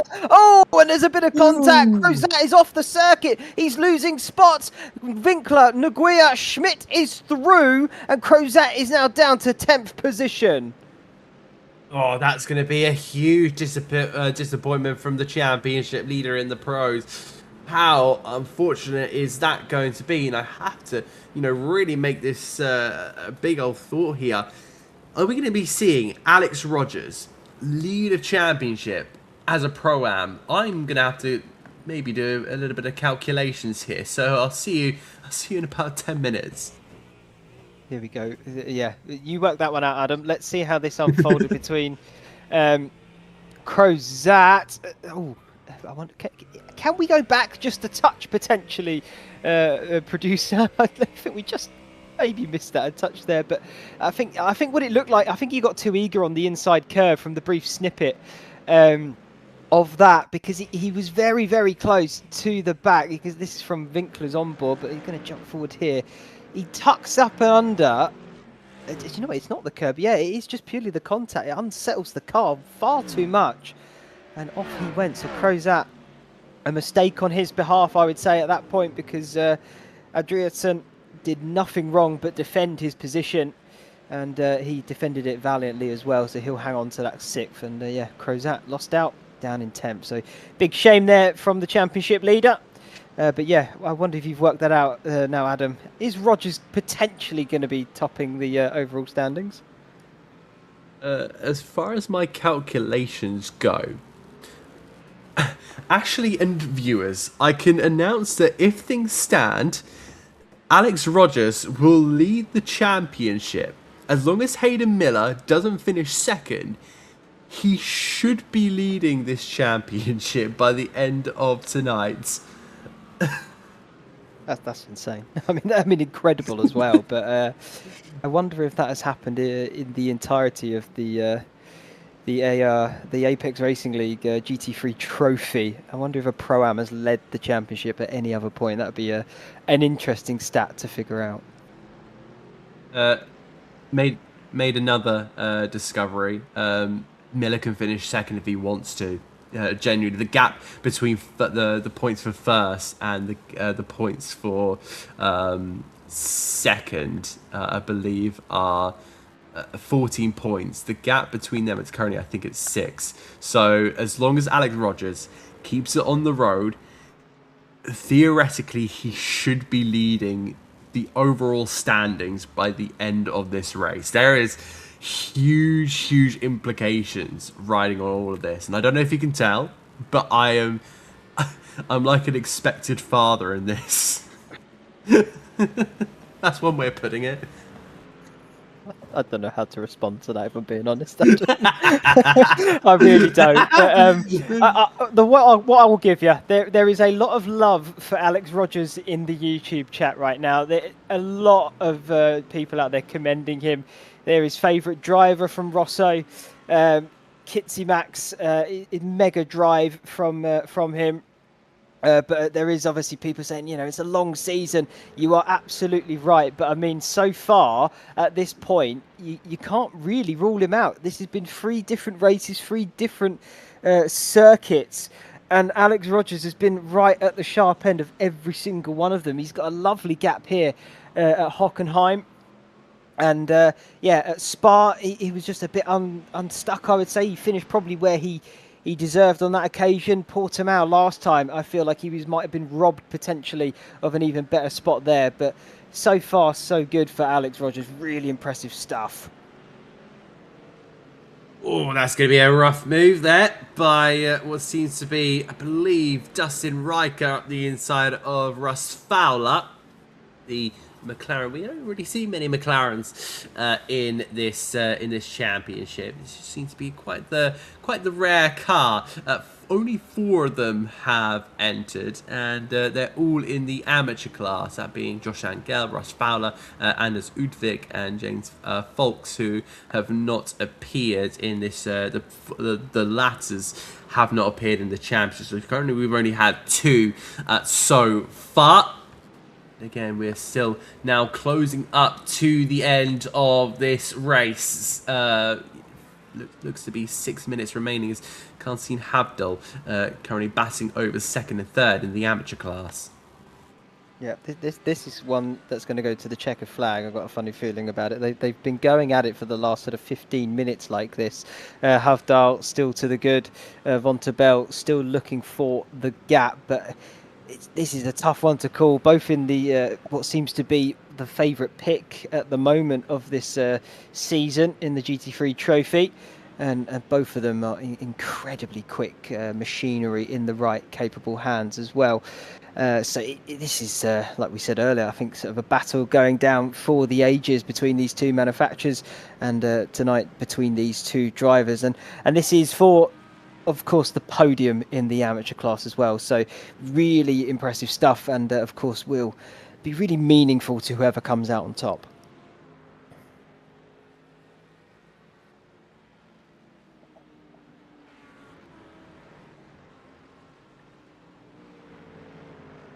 You going? Oh, this is looking to be Nguyen then, trying to have a look at getting past Carl Winkler. I think actually that was, sorry, that is Nguyen, Schmidt and Crozat there. Apologies, a little bit further back, but still, nonetheless, the battling all the same, as hard as if this was for the final spots of the podium.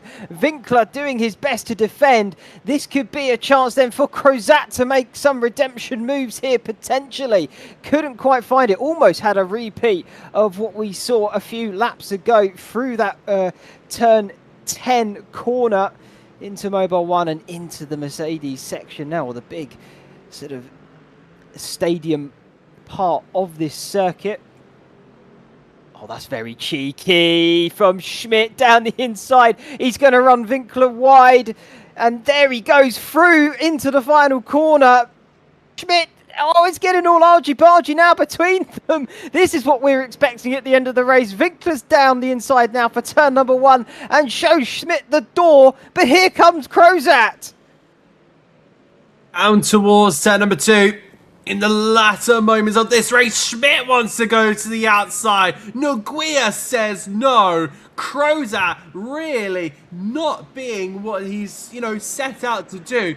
This has really not gone to plan. And look at that, it's Ford from Mercedes from Ford. It's ERE from Dark Horse from ERE down toward the outside once again for Patrick Schmidt, trying to force himself to go a little bit wide, and that's exactly what he wants. He wants Remy Crozat to get an opportunity. Little bit of contact between the two. Crozat flashing away out of pure frustration, and we enter 4 minutes to 3 minutes to go, in fact.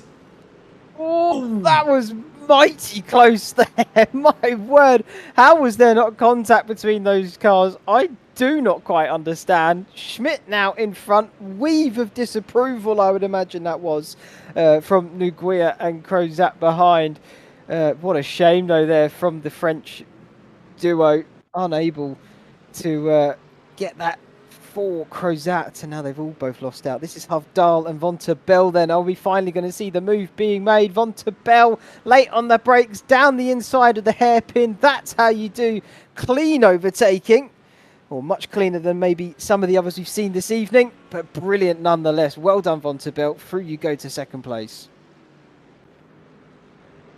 Really, really good stuff here from every single driver. There's been some really top level performances in terms of the top 3. It just has not changed, apart from Andres Von ter Bell has gone from 3rd to 2nd, and vice versa for Konstantin Havdal in the amateur class, and not going to be under any pressure from Josh Angel, who has in fact gone up 24 places. A huge gain there for Josh Angel. So he's really got to pat himself on the back of that one.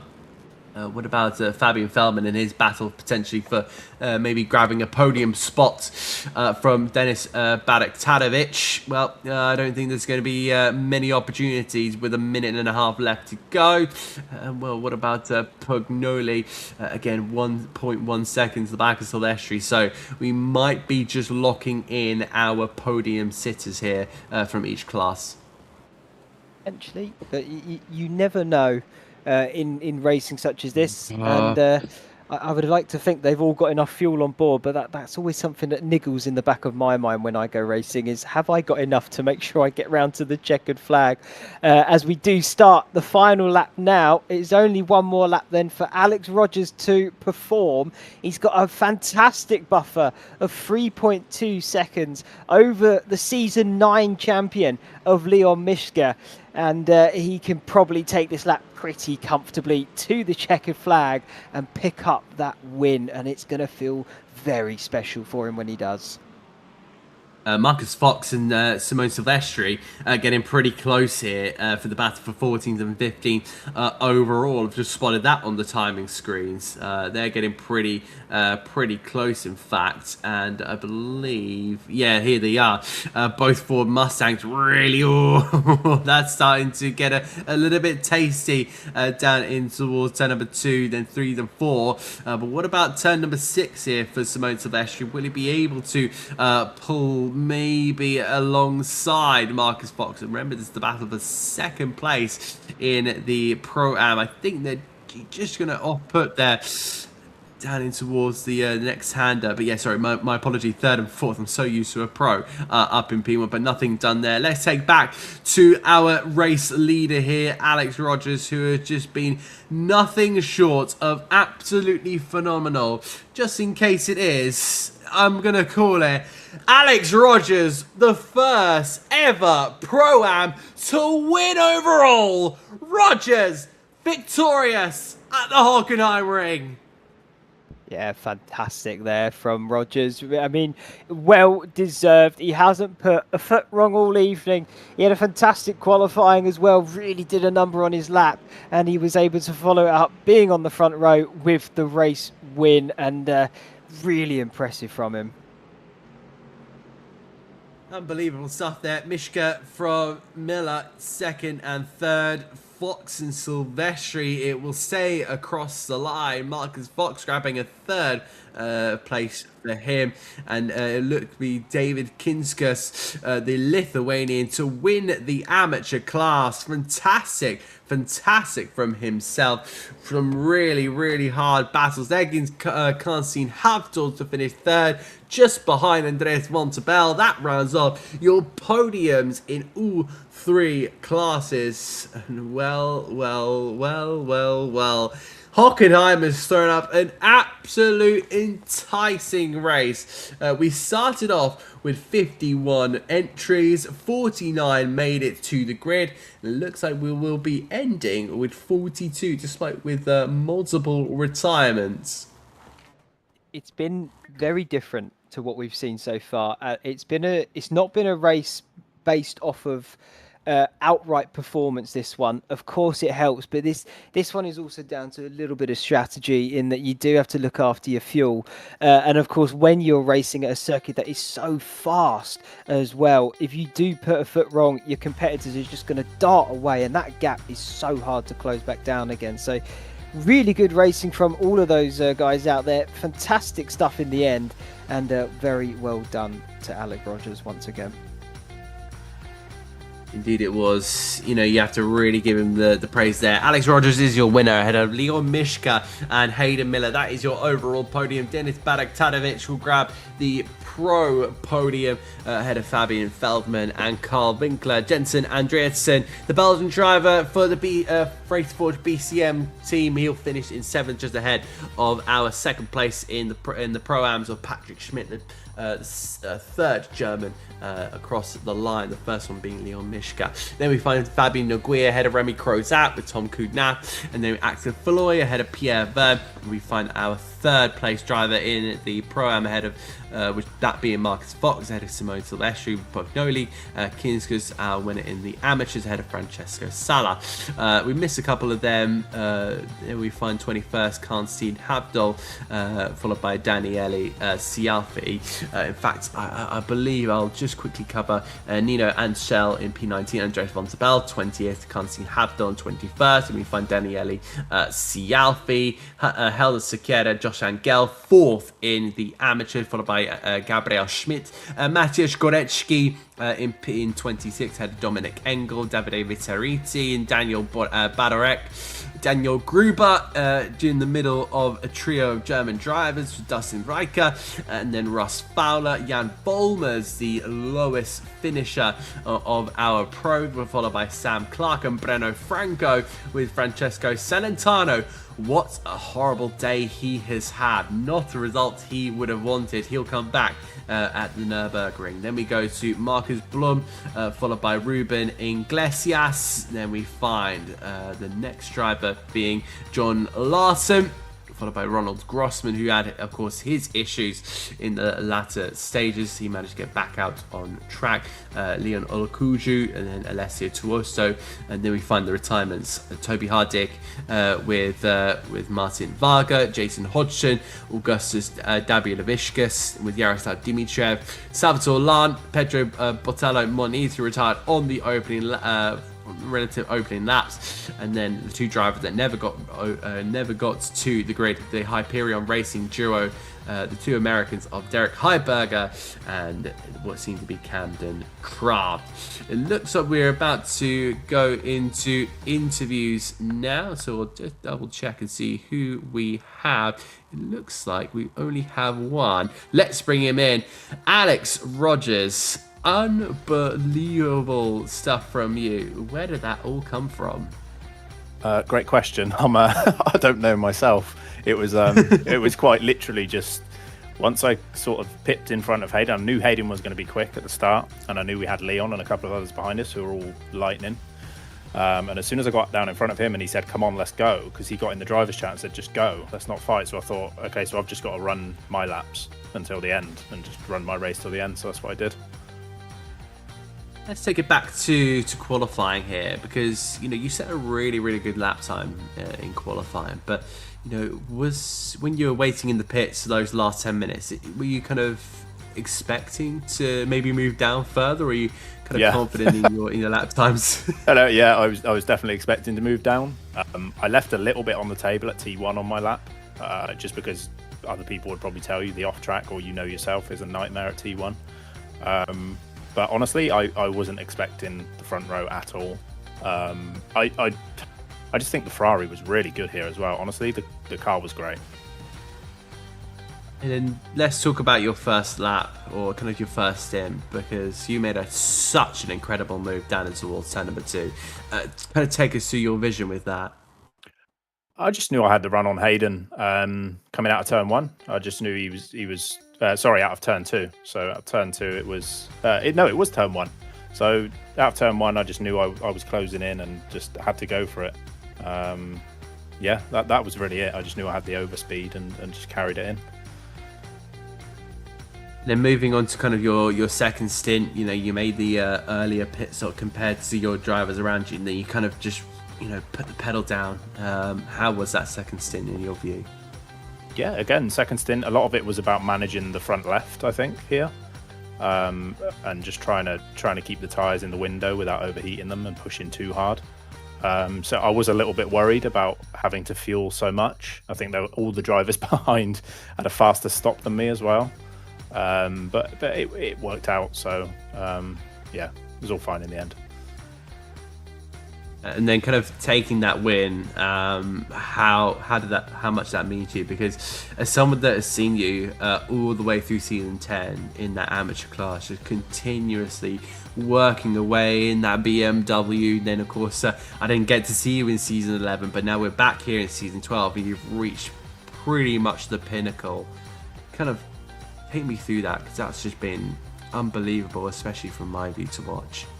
Yeah, it's been great fun. I mean, everyone at Apex puts on a great league, firstly, so it's always good fun to participate in this stuff. And I've just been having fun with my racing and really enjoying it. So that always helps, because then you want to be in the sim more, and you want to sort of get more prepared. So it's just been that, really. It's just been down to enjoying my racing and wanting to do it all the time. So it's kind of snowballed from there, and I think anyone will tell you track time is everything. If you can get time in the seat and get time in the sim to hone your craft, that is absolutely everything. So I've just been enjoying it, really.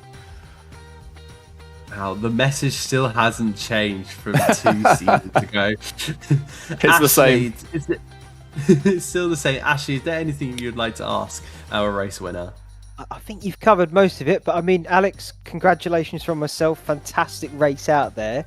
The one question I do have for you, does this momentum, shall we say, that you are on at the moment, does this change potentially your goals for this season going into it now? It's a great question, actually. Not really. I mean, the goal for me that I set out at the start personally was a top 10 overall at every round. I think if I can achieve that, I'd be really, really happy. So I'm safely within it at the moment, but I know there's tracks ahead that perhaps don't lend themselves to my car. But that just sounds like a racing driver excuse, doesn't it? So it's no, just keep doing what I'm doing and just keep having fun with it and see where we can get to, really. I mean, you've got one drop score to work with, so I think you'll be fine if you do have one odd round. Yeah. Let's hope it's just one, because I know these things don't always go to plan, and I'm sure mistakes happen as well, because they're going to come, and they always do. Nobody's perfect, and just trying to learn as much as I can every race as well. So we'll see. And finally, is there anyone you would like to shout out? Yeah, my old man, my pops, firstly, because he's he got me into motorsport from a young age, as I've said before. So him, James Boumet, who coaches me. He's done a great job with me. I thought I was a bit of a car crash when I first got on with him, and it turns out he's steered that ship in the right direction. So him, I guess those 2 guys, really. Thank you very much for your time. Go and hopefully you don't have work in the morning. Otherwise, I'll tell you to go and crack open a bottle of champagne. Well, yeah. I think a beer's in order, but yeah, I do have work in the morning. So. Shame. Anyway, look after yourself, and we'll see you potentially next week. Hopefully next week. Thanks, gents. See you later. We look to have started building a little bit of a, well, I said building a bit of a list, that's just Alex Rogers going back in the interview room. Leon Mishka will enter the scene. Ashley, take this one. Leon, welcome in.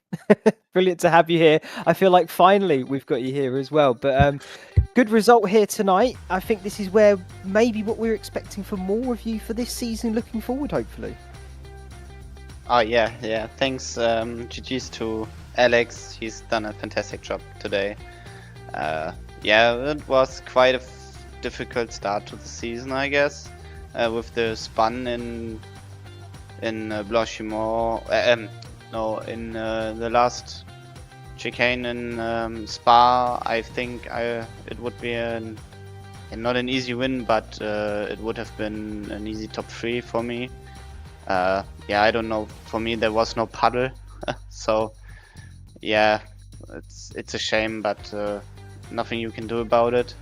And in Portimao was quite difficult as well, like getting taken out in turn 1, and then in second race, because of the sprint race format, I started P40 and then had some net codes and got a DC like in the middle of the race, and it kind of happens all together. But it was difficult quali because my setups were not on point as much of the season. Like, I have so much problems with the setups to get the car right in the session of the race, and I need to build the setup from scratch in this session this season. I don't know why, but I hopefully next week it's better because we have an insane setup for Nordschleife. But it was a fun race pretty much, but difficult season so far. It's not started, let's say, how you would have wanted it to, but I mean, hopefully from this it's something to build on and definitely progress forward with, and it sounds like you're taking those steps in the right direction there, Leon, so that's fantastic news on that front. I mean, has this changed, this sort of start, has this changed any of your sort of, I guess, goals as well for this season in that what you were looking to achieve? I mean, are we trying to come back and get another championship? And of course that's the dream and the idea, but what sort of expectations are you putting on yourself here? First it was like the championship, like to get the second championship in the GT3 series. But dreams obviously shattered always, because there's nothing I can do now. But I will take it like for the training stuff side and get to learn the Mercedes more, because obviously Winward is a factory team of Mercedes, so I will not drive another car for the next year, something like that, because it's my main team. And look for setups, try to understand the car more. There's always something you need to look for, and just be prepared for the next race and understand the car more. Absolutely. I mean, Leon, you have got a drop round here in this series. We are only 3 sort of rounds deep out of, I believe, the 9. So most of the season still in front of you. You've picked up some really, really good points here this evening. I mean, I would still say, looking at it, top 5? Is that a potential realistic target for you, looking at it? Yeah, probably, but I will miss 2 rounds because of work and Nordschleife 24 hours. So understandable then. that's why I already not gave up, but gave up on the championship. But obviously each race which I drive, I will give my best to be on the top step of the podium. But when it comes down to the last race and there's a championship fight, I will back out and let the guys do the race on their own. Well, admirable is definitely the word there, Leon. I mean, we've loved having you here so far. You really are a spectacle to behold on the circuit and it really is fantastic to see you driving some brilliant machinery as well. So looking forward to maybe having you back here once again, and looking forward to see you more on the circuit here for the GT3 trophy. Before we let you run away, is there anyone you'd love to give a special thanks to? Yeah, to the complete team, to Winwood Esport, and obviously to Marcos, our team boss from the sim side. He's a real life mechanic, and he put me in the real car last weekend. Yeah, from the #3 of Verstappen. Yeah, really big thank you there. Was a experience that I will never forget. Fantastic. Well, thanks for joining us here, Leon, and good luck for the rest of the season. Thank you. See you guys.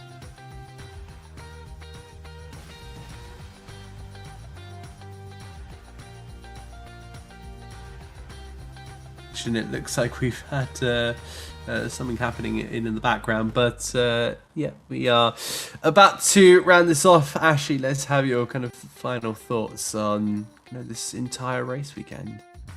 It was a slow boil, I think, is the definite answer to that question. You had all the ingredients there for it. We were bringing it to a simmer, and it did turn out to be a pretty good soup at the end. And we saw some brilliant racing throughout. So a lot of strategy involved here for Hockenheim. And looking at Nürburgring, the combined circuits, we've got the whole thing next time. That's going to be a definite watch, because it is so complicated, that circuit. So many corners, so many undulations. 1 foot wrong, you're in the barrier. It's going to be interesting to see how that one unfolds. Yeah, it absolutely is. It's one of those circuits that I'm looking forward to. I've never done the Nordschleife. This is my first ever time doing the Nordschleife. Your first time as well? Well, yep. We'll have to. I'm sure we'll be absolutely loving it. It's arguably the best circuit in the world. You can kind of put maybe a couple of circuits above there, but for me it has to be top 2 nonetheless. But yeah, we'll see you in a couple of days time, or 1 week time, 7 days. Put in your calendar on what is that going to be? I'll double check. The 28th of April. We'll see you as season 12 of the ARL GT3 Championship heads to one of the biggest circuits the world of iRacing has to offer. From myself, from Aidan, from Ashley, we'll see you at the Nordschleife.